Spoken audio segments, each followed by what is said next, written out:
कर्तव्य का निर्णय किसके अधीन होता है? अहमर्थ के अधीन। आप बताइए कि आप हैं कौन?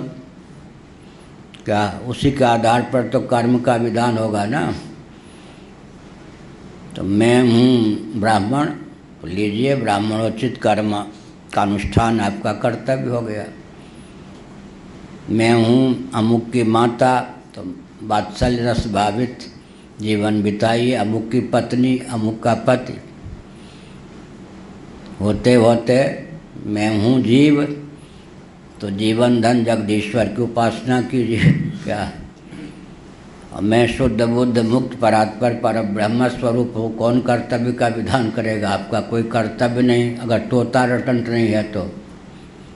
क्या कर्तव्य का निर्धारण जो है हमेशा अहम की सीमा में है।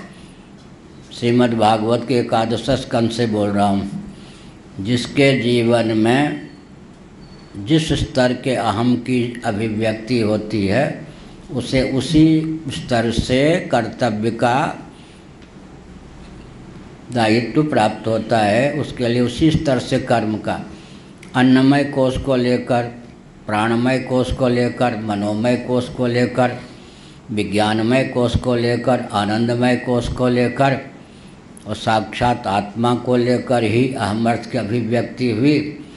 तो आत्मा को लेकर ही अगर अहम की अभिव्यक्ति हुई तब कोई कर्तव्य शेष नहीं रहा। इसीलिए हनुमान जी ने कहा, देह दृष्टि से प्रभु मैं आपका दास हूँ।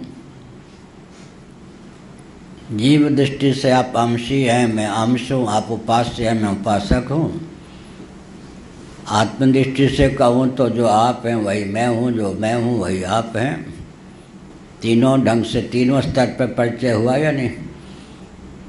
देह दृष्टि से मैं दास हूँ, आप स्वामी हैं।